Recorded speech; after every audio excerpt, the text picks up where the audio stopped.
자, 우리 일반화학 실험 6주차 1교시 수업 반응열 측정이라는 5번째 실험으로부터 시작하도록 하겠습니다. 자, 잘 녹음되고 있는가를 확인을 한 다음에 내리고 저는 타이머를 세팅하고 수업 녹음을 시작하도록 하겠습니다. 반응열 측정이라는 이런 실험이에요. 이번 실험은 꽤나 이제 주요하게 여러분이 재미있게 하게 되는 중요한 실험 중에 하나고, 나중에 대면 수업을 하게 되더라도 이 수업은 제가 꼭 이 실험은 꼭 해볼 생각입니다. 오늘도 25분짜리 동영상 4개를 만드느라 수업이 지리하게 그렇게 가느니 빨리 하고, 어때요? 한 4교시째 수업은 제가 너무나 이렇게 실험 수업을 종이에다가 적어가면서 설명을 하는 게 좀 그래서 적정한 참고 동영상을 찾아봐서 마지막 시간, 그러니까 4번째 동영상쯤은 그렇게 올리는 게 어떤가 라는 생각을 해봅니다. 여러분 보통 이제까지 했던 실험을 한번 리뷰를, 이때까지 여러분이 했던 실험은 없지.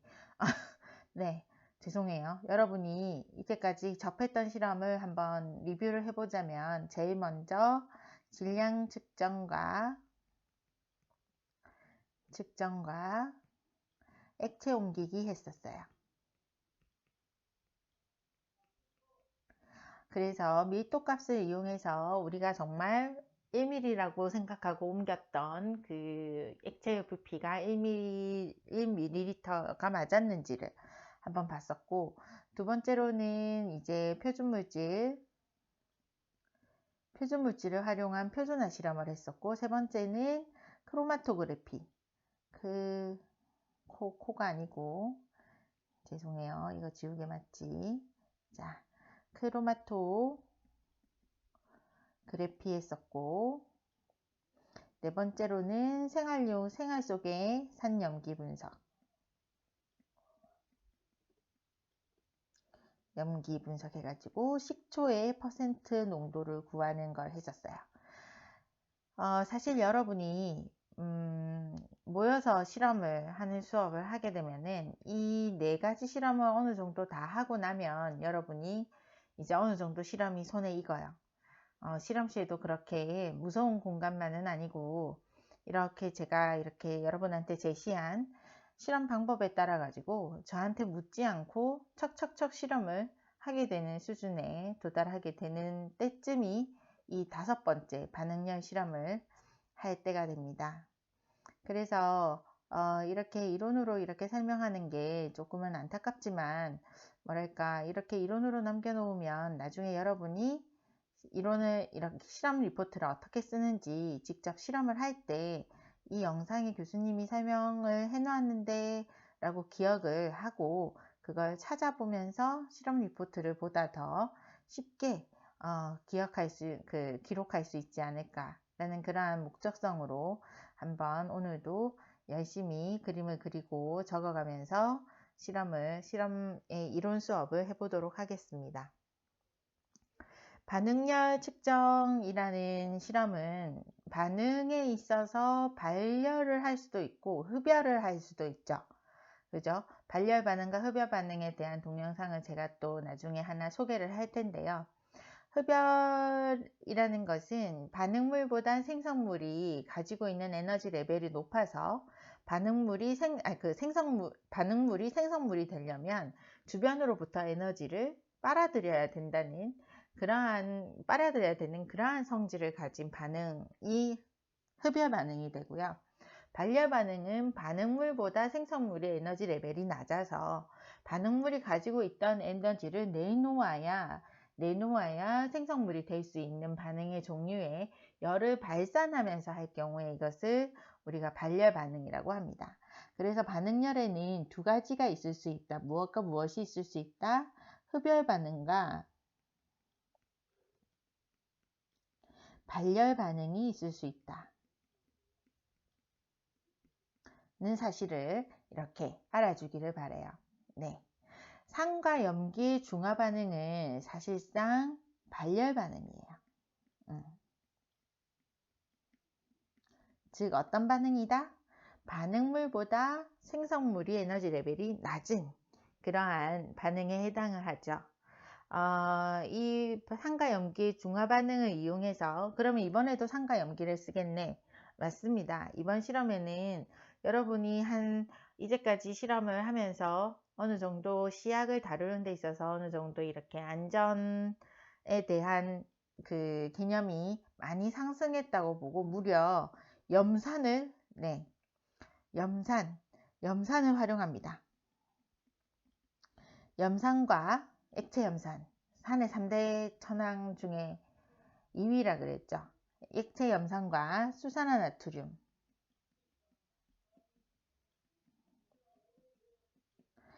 액체 염산과 수산화나트륨의 중화 반응을 이용합니다. 그래서 엔탈피라고 부르는 것이 상태 함수임을 확인하고 중요한 목적은 이 엔탈피에 대한 법칙, 헬스의 법칙을 이해하는 것이 이 실험의 목적입니다. 헬스의 법칙에 대해서는 제가 조금 이따가 설명을 하도록 할게요. 자, 실험 원리의 첫 번째 연력학 제1법칙. 우주의 에너지는 일정하다로 이렇게 가지만 사실 연력학이란 저는 학부 다닐 때 연력학을 배운 적이 있습니다만 쉽지 않은 과목이었어요. 굉장히 복잡한 문제를 풀어나가는 재미가 있는 그런 과목이었는데 연력학 재밌어요. 기회 있으면 또 제대로 한번 배워보고 싶은 그런 과목이에요. 어려웠어요. 그런데 왠지 도전의식을 불러일으키는 그런 과목. 연력학이란 열과 일, 에너지와 운동 사이의 관계를 설명하는 물리학에 해당하며 총 4가지의 법칙이 있다라고 설명이 됩니다. 연력학 제1법칙, 2법칙, 3법칙 중에 가장 유명한 것은 1법칙과 2법칙이에요. 제0법칙이 있는지 혹시 알고 있었던 사람 있습니까? 네. 연력학 제0법칙은 연력학적 평형에 관한 법칙으로 어떤 물체 A와 B가 열평형 상태에 있고 A와 C가 열평형 상태에 있으면 B와 C 또한 열평형 상태에 있다라는 뜻이에요. 네. 그러한 법칙이 연력학 제0법칙이고요. 연력학 제1법칙은 에너지 보존의 법칙, 그 유명한 에너지 보존의 법칙이 됩니다. 연력학 제1법칙, 에너지 보존의 법칙. 닫힌 계, 고립계, 우주의 에너지, 우주는 그 자체로 하나의 고립계니까요. 우주의 에너지는 일정하다라고 하는 것이 연력학 제1법칙이 됩니다. 고립계의 에너지 총합은 항상 일정하다. 에너지의 총량은 변하지 않는다. 조금 적을게요. 에너지의 총량은 변하지 않는다. 연력학 제2법칙도 유명하죠. 연력학 제2법칙은 방향의 법칙이라고 하는데 총 엔트로피가 감소하지 않는다. 오타가 있군요. 두고두고 이렇게 오타가 발견이 되니 참 감소하지 않는다라고 하는 것이 연력학 제2법칙입니다. 여러분 혹시 기억하는지 모르겠어요. 제가 1학년 때 여러분에게 환경과학을 가르치면서 연력학 제2법칙을 환경오염과 자원 파괴의 그 어떤 관점에서 설명을 하라라는 문제를 중간고사에 반드시 냈던 거 기억해요? 그때 가르쳤던 엔트로피는 뭐예요? 이 엔트로피는 엔탈피하고 헷갈리면 안 돼요. 엔트로피는 무질서도라고 불리는 겁니다. 그래서 어떤 형태에서 또 다른 형태로의 에너지 변환이 있을 경우에 질 좋은 에너지의 양은 감소하는 경향으로 간다. 즉 무질서도는 증가하는 방향으로 간다. 그래서 우리가 자원을 하나 이용하려고 강산을 하나 이렇게 캐면 그것을 이전의 상태로 되돌려 놓기 위해는, 그러니까 우리가 일단 무질서도를 증가시키면 그것을 이전의 상태로 돌려놓기 위해서는 더 많은 에너지와 자원이 필요하다. 즉 결국 자연계는 엔트로피가 증가하는 방향으로 진행될 수밖에 없다. 모든 것이. 그런 것이 연력학 제2법칙이에요. 연력학 제3법칙은 절대 영도 불가능의 법칙이라고 해서 절대 영도에 가까워질수록 변화량이 0에 수렴한다는 것인데 좀 어려워요. 우리가 보통 기억해둬야 될 것은 연력학 제1법칙과 2법칙을 기억해 놓으면 될 것 같습니다. 그러고 나서 이번 실험에는 사실 우리가 열량을 계산하게 돼요. 열량. 열량이 뭘까요? 열량. Quantity of heat. 열이 많고 적음을 나타내는 양이며 단위는 칼로리도 있을 수 있고 또 다른 거 있을 수 있어요. 줄도 있을 수 있죠. 네. 근데 칼로리가 사실 표준 그런 어떤 개념이라서 이렇게 정의가 돼요. 물 1g을 1도씨 올리는데 필요한 에너지를 우리는 1칼로리라고 얘기합니다. 참고로 비열이라는 것은 어떤 물질 1g을 1도씨 올리는데 필요한 에너지를 비열이라고 그래요. 그래서 물체마다 사실은 비열의 수치가 고유하게 다르고 그래서 여러 가지 특성에 맞게 물질을 이용할 수 있어요. 물과 모래 중 어느 것이 비열이 적을까요? 물과 모래 중. 잠시 막강 퀴즈. 물, 모래. 물, 모래 중 어느 것이 비열이 적을까요? 사실 여러분, 물이 사실상 비열이 굉장히 큰 편에 해당하거든요. 세상에 존재하는 물질들에서도 물은 비열이 조금 큰 편에 해당해요. 모래는 물보다 비열이 훨씬 적습니다. 그래서 여러분이 여름에 해수욕장에 가면 신발 안에 모래 들어가게 하기 싫어 이러면서 해수욕장 모래에 들어가기 전에 신발부터 벗고 발을 그냥 담갔다가 모래에 그냥 담갔다가 뜨거 뒤일 것 같네 라고 하다가 물에 담그면은 시원해 하게 되는 거죠. 모래의 비열은 물의 비열보다 작기 때문에 한낮에 같은 햇볕을 받더라도 모래가 훨씬 빨리 뜨거워집니다. 그래서 모래가 이렇게 뜨거워져서 지표면의 그 어떤 온도가 더 빨리 올라가서 이 지표면의 기온이 이렇게 더 빨리 달궈지는 거죠. 그래서 상승 기류를 타고 위로 올라가면은 이 빈 곳을 채우기 위해서 여름에 해수욕장에서는 낮에 바다에서 육지 쪽으로 굉장히 시원한 바람이 부는 거죠. 네. 이렇게 비열은 각 물질마다 특성이 따로 정해져 있는 고유한 그런 어떤 특징이에요. 그랬을 때 우리가 이 열량을 계산하려면 어떻게 해야 되는가 라고 하면 Q는 CMT라고 얘기하는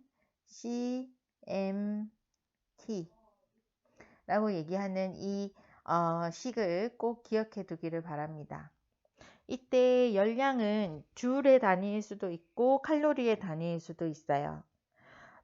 C는 비열을 얘기하는 거고요. 그리고 M은 그 물질의 무게, 질량, 양을 얘기하고 델타 T는 그 물체가 겪은 온도에 데이터가 붙었으니까 뭐겠어요? 변화량을 얘기하는 거지. 그래서 이 M에 해당하는 질량을 가진 물체를 요만큼 현재 온도와 그 전 온도의 차이, 그죠? 예를 들면 3도씨면 3도씨 이렇게 올려놓으려고 할 때 그 물체가 가지고 있는 비열을 고려해서 얼마만큼의 열량이 필요한가에 대한 거예요. 다시 설명해 볼게요. 자, M이라는 질량을 가진 물체를 몇 도 달구기 위해서 몇 도 정도 더 온도를 변화시키기 위해서 그런데 이 M이라는 질량을 가진 물체는 어떠한 특성을 고려해야 하나요? 물체마다 고유한 특성인 비열을 고려해야 되는 거지. 그래서 C라는 비열을 가진 M이라는 질량의 물체를 요만큼 온도를 변화시켜 놓기 위해서 필요한 열의 총량을 우리는 열량 이렇게 해서 Q는 CMT로 계산을 하게 됩니다. 그래서 여러분이 이 실험의 마지막에는 이 식을 써서 이제 그걸 하게 돼요. 자, 다음 페이지로 넘어가서 조금 확대를 하겠습니다. 마우스야. 자, 엔탈피를 우리가 H라고 부르고요. H라고 부르고 엔탈피의 변화량을 델타 H라고 불러요. 엔탈피라는 것은 일정한 압력에서 어떤 압력에서 반응이 일어날 때 반응 전후의 온도를 같게 하기 위해서 그 뭐랬죠? 이거 영어로 시스템이 무엇에 그 정의를 했지? 시스템 바운더리를 이렇게 경계를 이렇게 가지고 입력과 출력을 가지고 안에서 반응이 일어나는 이것을 시스템이라고 부른댔죠. 이 개가 어쨌든 이 개 닫힌 개라고 합시다. 닫혀서 이제 외부에서의 열의 그런 것들 열의 유입이 없는 그러한 경우에 어쨌든 이 개의 반응에서 중요하게 체크해야 되는 건 일정한 압력이라는 거예요. 왜냐하면 압력은 화학 반응 속도에 영향을 미칠 수 있거든요. 화학 반응의 양에도 영향을 미칠 수 있어요. 그래서 일정한 압력에서 어떠한 반응이 일어날 때 반응 전후의 온도를 같게 하기 위해서 개가 흡수 또는 방출하는 열을 엔탈피라고 합니다. 개념이 어렵죠? 엔탈피는 엔트로피와 더불어서 물질계의 안정성과 변화의 방향, 그리고 화학 평형의 위치와 이동을 결정짓는 핵심적인 요소가 됩니다. 그래서 이 엔탈피를 H라고 부르고 이것의 변화량을 앞에 델타를 붙여서 엔탈피의 변화량 델타 H라고 이렇게 표현을 하고 반응하기 전후의 엔탈피의 차이, 흡수 또는 방출하는 열의 양을 사실 델타 H라고 불러요. 화학에서 일어나는 흡열 반응과 발열 반응은 엔탈피가 서로 반응이 반대가 되는 거지. 흡열 반응에서는 엔탈피가 증가해요. 왜냐하면 그 개가 열을 흡수했기 때문에 엔탈피가 증가하고, 발열 반응에서는 그 반응이 일어나는 개가 열을 방출했기 때문에 엔탈피가 감소하는 이렇게 마이너스 값을 가지게 됩니다. 흡열 반응은 아까 이렇게 제가 한번 설명했었는데요. 색깔을 바꿔서 다시 설명해 볼게요. 흡열 반응은 반응에 의해서 온도가 낮아지는 경우를 얘기하고요. 그래서 반응 후의 온도를 반응 전의 온도와 같게 하기 위해서 주위에서 열을 흡수해야 함을 의미합니다. 그리고 발열 반응은 반응에 의해서 온도가 올라가는 경우를 얘기하고, 반응물의 온도를 반응 전과 같게 하기 위해서는 열을 방출시켜야 하죠. 그래서 엔탈피가 감소하게 되는 겁니다. 엔탈피의 개념을 이렇게 알았으면 이번에는 헤스의 법칙으로 한번 가볼게요. 헤스의 법칙이란, 헤스의 법칙 이번 실험의 핵심이에요. 헤스의 법칙의 그 어떤 룰은 이 마지막에 있는 요 식으로 충분히 설명이 될 수가 있습니다. 자, 한번 이 반응을 볼게요. 반응보다는 정의를 한번 봅시다. 헤스의 법칙이란 화학 변화에서 반응 전 물질의 종류와 상태 및 반응 후 물질의 종류와 상태가 같으면 반응 경로가 달라도 출입하는 열량의 총합은 일정하다라는 것을 얘기합니다. 반응이 좀 이렇게 얘기하면은 말이 좀 어려워요. 반응 전 물질의 종류와 상태와 반응 후 물질의 종류와 상태가 같으면 반응하는 열량의 총합은 일정하다. 이까지는 좀 말이 어려운데 사실 본격적인 정의는 요 뒤부터 있죠. 만약 여러 단계를 거쳐서 화학 반응이 일어날 때 각 단계에서의 반응열을 모두 합하면 반응 전체에서 일어나는 반응열과 같다는 법칙이 됩니다. 일단 이 염산과 수산화 나트륨 간의 중화 반응이 이 헤스의 법칙을 설명하는 데 있어서의 그 어떤 핵심 반응으로 한번 예로 들어보도록 할게요. 자, 염산과 수산화 나트륨의 중화 반응이 왜 헤스의 법칙을 실험하는 데 있어서의 대상 반응이 되느냐. 염산은 액체예요. 그죠?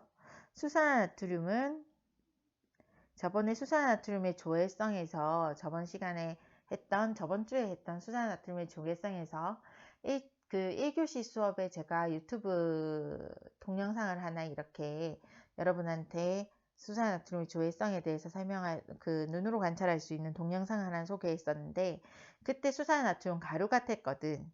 어쨌든 고체예요. 우리가 학교에서 주로 쓰는 그 수산화나트륨은 요만한 알갱입니다. 알갱이. 그래서 고체예요. 뭐 나프탈렌 쪼개놓은 것처럼 생겼어요. 근데 전혀 나프탈렌과는 다르죠. 손으로 잡으면 큰일 나요.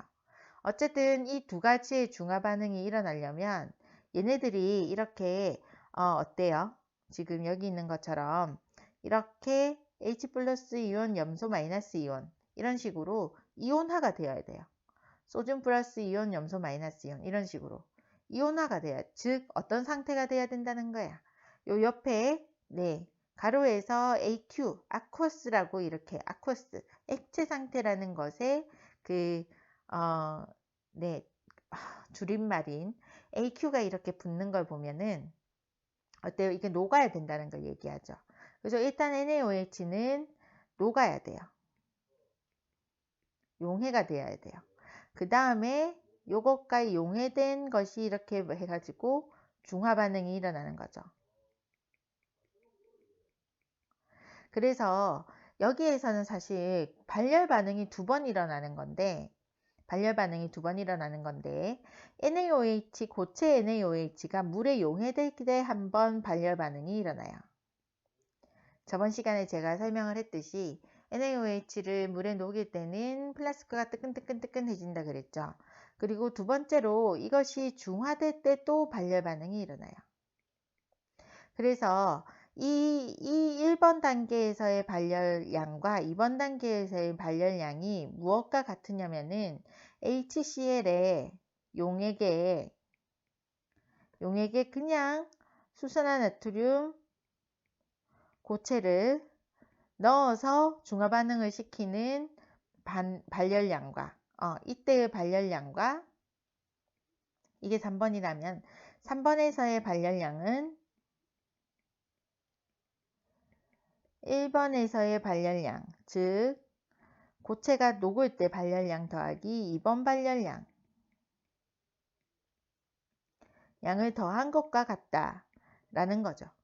그래서 사실 뭐 바로 이렇게 이 용액에 넣어버리지만, 사실 이 HCl 용액이 물 안에서 어쨌든 수용액 상태로 존재하고, HCl이 뭐예요? H 플러스 이온과 Cl 마이너스 이온을 굉장히 H 플러스 이온을 많이 낸다. 즉 이온화되는 그 정도가 굉장히 심하기 때문에 우리는 이걸 뭘로 부르죠? 제가 아까 3대 천왕 어쩌고저쩌고 했었죠. 강산의 3대 천왕이라고 부르는 거지. 그래서 이거하고 이거는 이제 그러니까 이 두 단계에서 일어나는 거하고, 물에 녹여서 그 용액과 그 염산 용액을 섞어서 중화 반응을 시키는 1단계 발열량, 2단계 발열량과, 그리고 그냥 용액에다가 NaOH 고체를 확 던져가지고 그 용액에서 NaOH가 녹아가지고 바로 중화 반응이 일어나는 이 3번에서의 발열 반응은 왜 같다? 왜 같아? 반응 후 물질의 종류와 상태가 같으면, 화학 변환에서, 그죠? 반응 전 물질의 종류와 상태가 같고, 반응 후 물질의 종류, 반응 전 물질의 상태는 어때요? 어쨌든 액체와 고체, 그죠? 여기서도 액체 염산과 액체 고체, 반응 후 물질의 종류와 상태 어때요? 다 이렇게 중화 반응 돼가지고 물 만들어져 있겠죠. 안에는 염소 이온만 동동 떠다니고. 같으면 반응 경로가 달라도 출입하는 열량의 총합은 일정하다라는 이 헤스의 법칙을 설명할 수 있는 실험인 겁니다. 자, 그렇게 해서 이 실험에 의해서 사실은 우리가 헤스의 법칙을 알 수 있는 거죠. 이것을 주로 화학식에 의해서 이렇게 설명을 하면은 이런 식이 되는 거예요. 총괄 반응은 뭐예요? 일단 총괄적으로 일어나는 반응은 원래 진짜 찐으로 일어나는 반응. 요즘 여러분이 그 말을 잘 쓰더이다. 네. 찐으로 일어나는 반응은 25분이 지나면 칼같이 마치려고 했는데. 네.